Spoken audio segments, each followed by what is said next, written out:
la tragedia que forjó a un monstruo. Cuando Calígula tenía apenas 7 años, su vida idílica y privilegiada se desmoronó violentamente como un templo sacudido por la furia de dioses vengativos. Su padre Germánico, el general más brillante y adorado de su generación, que había sido enviado a gobernar las ricas provincias orientales del imperio, cayó misteriosamente enfermo en Antioquía, una de las ciudades más espléndidas y decadentes del mundo antiguo, donde los palacios de mármol blanco reflejaban cegadoramente el sol mediterráneo y los mercados rebosaban de especias exóticas de la India, sedas iridiscentes de la China lejana, esclavos sexuales de todas las razas conocidas y venenos sofisticados que los orientales habían perfeccionado durante milenios. Germánico, consumiéndose lentamente en su lecho de muerte mientras vomitaba sangre negra, y sus órganos internos se licuaban dentro de su cuerpo agonizante, acusó públicamente y con su último aliento a Neopisón, el gobernador corrupto y ambicioso de Siria, de haberlo envenenado deliberadamente con alguna sustancia tóxica mezclada en su comida o vino, actuando supuestamente bajo órdenes secretas del emperador Tiberio, quien había llegado a sentir unos celos tan profundos y consumidores del inmenso amor casi religioso que el pueblo romano profesaba por su heredero designado, que había decidido eliminarlo antes de que su popularidad se volviera tan abrumadora que representara una amenaza real para su propio poder imperial. Los síntomas que Germánico sufrió durante sus últimas semanas, vómitos incontrolables de sangre coagulada mezclada con bilis amarilla, convulsiones violentas que hacían que su cuerpo se arqueara imposiblemente mientras espuma salía de su boca, alucinaciones febriles donde gritaba sobre serpientes invisibles arrastrándose por su piel, diarrea sanguinolenta que lo dejaba deshidratado y demacrado, eran completamente consistentes con envenenamiento por arsénico o alguna otra toxina de acción lenta que los asesinos profesionales del mundo antiguo usaban cuando querían que una muerte pareciera ser causada por enfermedad natural, pero suficientemente horrible para enviar un mensaje a otros que pudieran considerar desafiar al emperador. La muerte de Germánico en el año 19 desató un duelo nacional absolutamente sin precedentes en Roma, con multitudes masivas de cientos de miles de personas, llenando las calles en oleadas de histeria colectiva, rasgándose violentamente las vestiduras hasta quedar semidesnudos, arrancándose mechones enteros de cabello con las manos sangrantes. Justo y prometedor, fuera arrebatado tan cruelmente en la flor de su vida y en el pináculo de su gloria militar.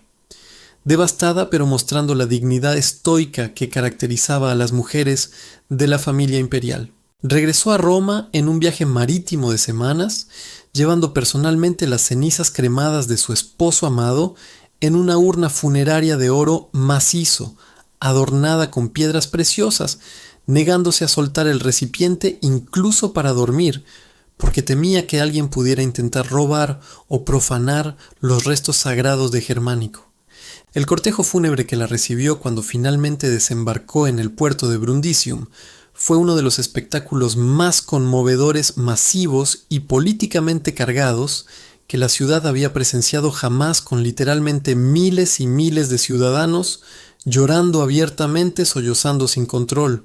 gritando de dolor como si hubieran perdido a un miembro de su propia familia. Agripina caminó a pie durante todo el trayecto desde el puerto hasta Roma, cientos de kilómetros, vestida en negro riguroso de luto, su rostro pálido y sin expresión como una máscara de mármol. Druso, el pequeño Calígula, de apenas 7 años, y sus 3 hijas, Agripina, la menor Drusila y Julia Livila.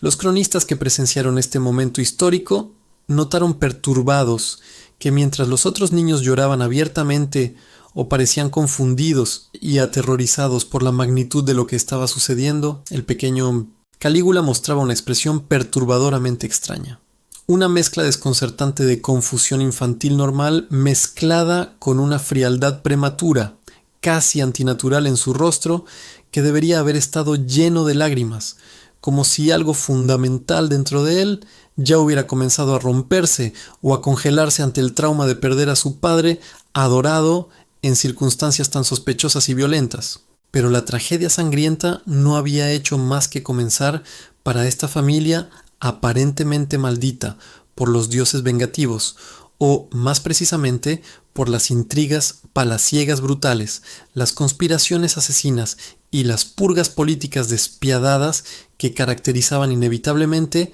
la vida en la cúspide resbaladiza del poder romano, donde cualquier persona que se acercaba demasiado al trono imperial se convertía automáticamente en un blanco para la paranoia, los celos y la ambición homicida de docenas de competidores que verían cualquier método,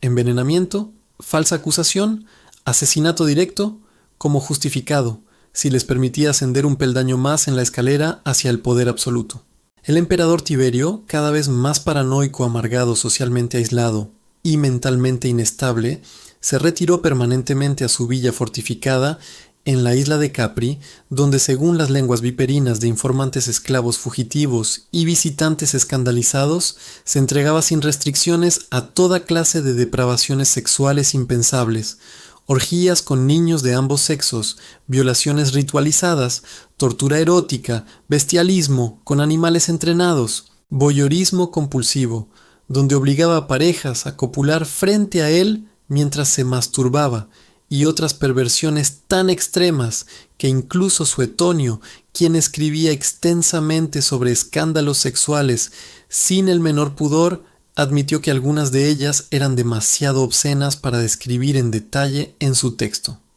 Desde este retiro autoimpuesto, donde estaba rodeado únicamente por aduladores, serviles, espías profesionales, guardias pretorianos, leales y un harén de jóvenes sexualmente disponibles, Tiberio comenzó a ver conspiraciones reales e imaginarias por todas partes, convencido de que cada senador, cada general, cada miembro de la familia imperial estaba secretamente planeando asesinarlo y tomar el trono. Agripina, con su orgullo aristocrático inquebrantable, su lengua afilada que no sabía cuándo callarse diplomáticamente, y su constante recordatorio público y desafiante de que ella era la nieta biológica del divino Augusto y que sus hijos varones tenían más derecho legítimo al trono imperial que nadie en Roma, incluyendo al propio Tiberio, que solo era hijo adoptivo de Augusto, se convirtió en un blanco perfecto para las sospechas imperiales cada vez más delirantes y para las maquinaciones calculadas de Sejano, el prefecto ambicioso y absolutamente despiadado de la guardia pretoriana que había manipulado sistemáticamente al emperador aislado hasta convertirse en el hombre más poderoso de Roma después del propio Tiberio, controlando efectivamente quién tenía acceso al emperador, qué información recibía y quién vivía o moría según sus caprichos políticos. Sejano, quien secretamente soñaba con eventualmente casarse con alguien de la familia imperial y convertirse él mismo en emperador, a pesar de sus orígenes relativamente humildes, como hijo de un simple caballero, vio en Agripina y sus hijos una amenaza directa a sus ambiciones, porque mientras ellos vivieran con su linaje augusto indiscutible, él nunca podría reclamar legitimidad imperial. Así que comenzó sistemática y pacientemente a envenenar metafóricamente la mente ya paranoica de Tiberio contra ellos, susurrándole constantemente sobre supuestas conspiraciones, inventando evidencia falsa de traición, sobornando a senadores para que testificaran sobre reuniones secretas que nunca habían ocurrido, hasta que finalmente convenció al emperador de que Agripina y sus hijos representaban el peligro más grave para su vida y su trono, y que debían ser eliminados antes de que fuera demasiado tarde.